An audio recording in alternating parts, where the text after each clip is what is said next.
Лукашенко Украина келишимге кол койбосо багынып берүүгө аргасыз болот. Жапониянын TBC телеканалына берген интервьюсунда Александр Лукашенко Украина Беларусьтай болушу керек деп айтып, Орусия менен Украинанын ортосунда мүмкүн болгон келишим тууралуу пикирин билдирди.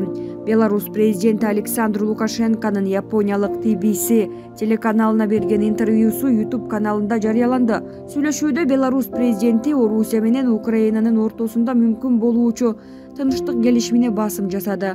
Жапон журналисти Орусия Украинага сунуштаган келишим тууралуу кененирээк маалымат сураган. Буга жооп катары Лукашенко Украина Белоруссиядай болушу керектигин баса белгиледи. Украина Белоруссиядай болушу керек. Орусияга кол салуу үчүн трамплин болбошу керек. Ал өзөктүк куралга ээ болбошу жана Орусияны коркутпашы керек. Украинада жашаган адамдарга кандайдыр бир тилде сүйлөөгө тыюу салбашы керек. Ал жакта орустар көп, деди Беларусь президенти. Ал ошондой эле өлкөдө эч ким бирөөнүн укугун тебелеп тепсебеши керектигин белгиледи.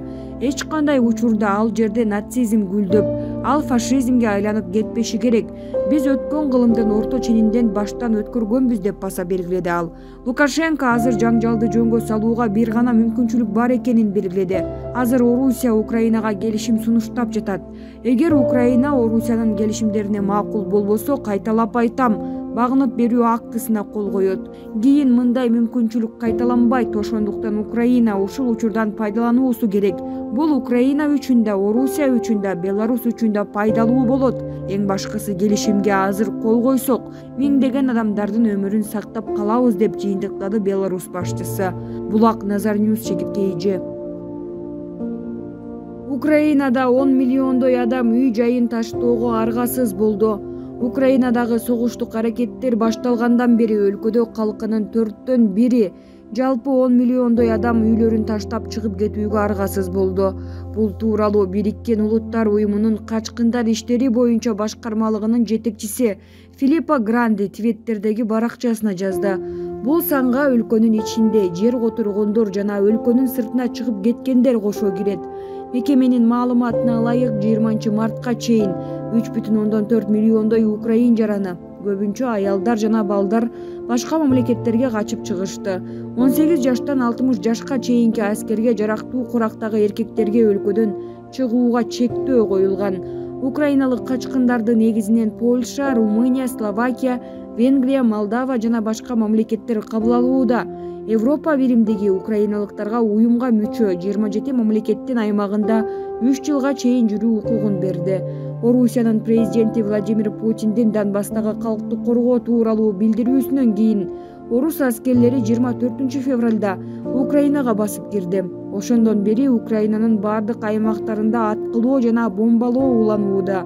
Эң чоң чабуулдар Киевде, Харьковдо, Мариупольдо жана Львовдо жасалды. Жүздөгөн адамдар каза болду. Булак Азаттык.org. Америкалык ковбойлор кыргыз улакчыларын жеңип алды. Оюн учурундагы кызыктуу көзүрмемдер.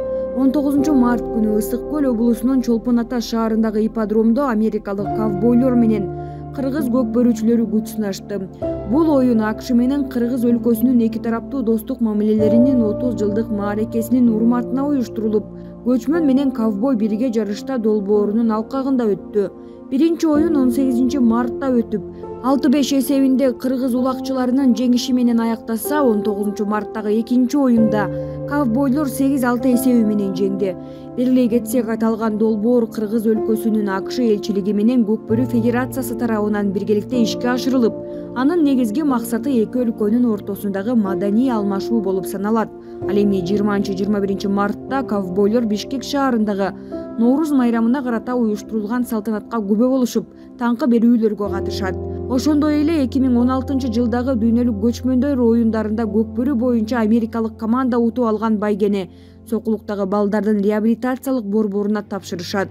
Ковбойлордун таржымалы Ник Уэйлер, аралаш мушташ искусствосы боюнча кесипкөй мушкер, бразилиялык джиу-джитсу боюнча биринчи баскычтагы кара курдун ээси, 2018 жылкы дүйнөлүк көчмөндөр оюнунун катышуучусу. Уилл Грант, Батыш АКШдагы адамдар жана жер тууралуу чагылдырган 2018 жылкы дүйнөлүк көчмөндөр оюнунун катышуучусу. Лед Хауэлл аттар үчүн кошулма чыгарган компанияда иштейт жана родео боюнча кесиптик жарыштарга катышат. Орус тилин билет. 2018-жылкы дүйнөлүк көчмөндөр оюнунун катышуучусу Скотт Циммерман АКШнын көкбүрү боюнча 2016-жылкы курама командасынын мүчөсү жана 2018-жылкы дүйнөлүк көчмөндөр оюнуна катышкан команданын капитаны.